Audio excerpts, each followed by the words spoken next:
अब नरेंद्र मोदी जी भाषण देने आए और मैंने उनका भाषण सुना। भाषण में नरेंद्र मोदी जी कहते हैं, भाइयों और बहनों, कहते थे भाइयों और बहनों, मैं ओबीसी वर्ग का हूं। जहां भी जाते थे, मैं ओबीसी वर्ग का हूं, मैं ओबीसी वर्ग का हूं, मैं ओबीसी वर्ग का हूं। भैया 2 करोड़ रुपए का सूट पहनते हैं, क्या चाय की बात कर रहे हो? हजारों करोड़ रुपए के हवाई जहाज में जाते हैं, हजारों करोड़ के हवाई जहाज में जाते हैं, 2 करोड़ 3 करोड़ का सूट पहनते हैं। खैर, कहते हैं मैं ओबीसी हूं।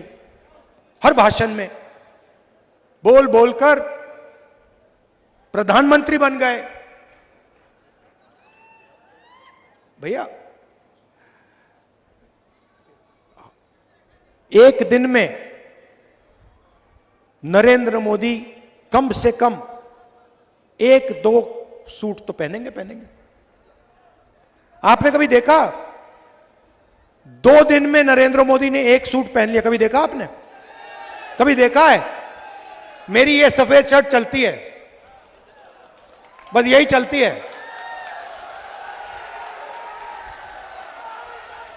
यही मैं पहनता हूं। नरेंद्र मोदी हर रोज कोई ना कोई नया कपड़ा पहनते हैं, लाखों रुपए का, और फिर आपसे कहते हैं, पहले कहते थे भाई और बहनों मैं ओबीसी हूं।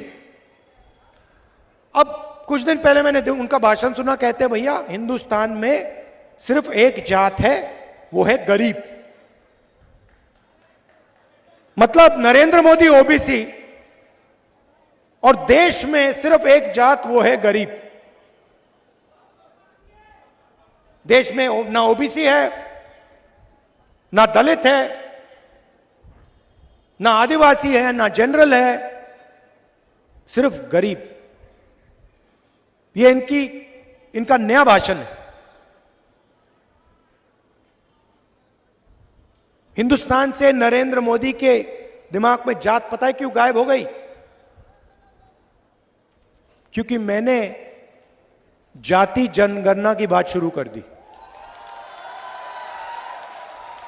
जैसे मैंने कहा कि भैया ये पता लगाते हैं इस देश में कितने ओबीसी युवा हैं,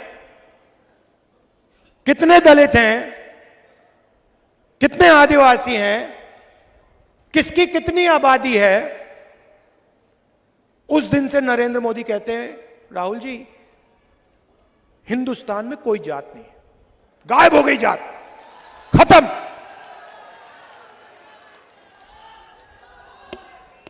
क्यों? क्योंकि वो ओबीसी युवाओं को, दलित युवाओं को, आदिवासी युवाओं को, जनरल युवाओं को देश की सच्चाई नहीं बताना चाहते।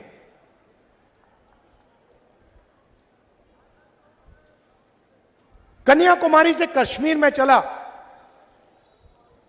मेरा एक्सपीरियंस है, सबसे ज्यादा मुझे ओबीसी वर्ग के लोग मिले। जहां भी मैं गया सबसे ज्यादा ओबीसी वर्ग के लोग मिले। अंदाजे से कहता हूं कम से कम हिंदुस्तान में 50% ओबीसी वर्ग है, अंदाजे से कहता हूं। तो नरेंद्र मोदी जी कहते हैं, शिवराज चौहान जी कहते हैं कि मध्य प्रदेश में ओबीसी की सरकार चल रही है। मैंने आपके लिए आंकड़ा निकाला है। मध्य प्रदेश की सरकार को, दिल्ली की सरकार को एमएलए नहीं चलाते। मध्य प्रदेश दिल्ली की सरकार को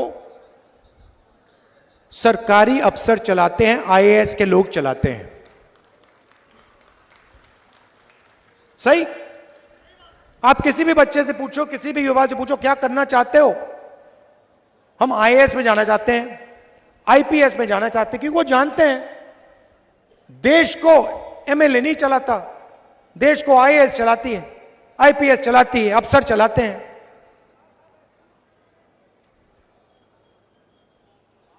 तो मैंने सवाल पूछा, मध्य प्रदेश को 53 सेक्रेटरी चलाते हैं, सरकारी अफसर हैं। मध्य प्रदेश का पूरा बजट जो है, इसको ये 53 लोग बांटते हैं। तो मैंने पता लगाया, मध्य प्रदेश में ओबीसी की सरकार है, मैंने सुना है ओबीसी की सरकार है। तो अगर ओबीसी की सरकार है तो 53 ऑफिसर में से ओबीसी होंगे? नहीं होने चाहिए ना भाइयों और बहनों। 53 में से आप जानते हो कितने अफसर हैं ओबीसी वर्ग के मध्य प्रदेश में? जहां नरेंद्र मोदी, शिवराज चौहान जी आपसे झूठ बोलते हैं कि ओबीसी की सरकार चल रही है, आपको मालूम है कितने हैं? 53 में से एक अफसर ओबीसी। अच्छा, मजे की बात सुनो, अगर मध्य प्रदेश का बजट 100 रुपए का है, तो ओबीसी अफसर जो है वो सिर्फ 33 पैसे पर निर्णय लेता है। मतलब ओबीसी 50%, आपकी आबादी 50%, आपकी भागीदारी 100 रुपए में से 33 पैसा।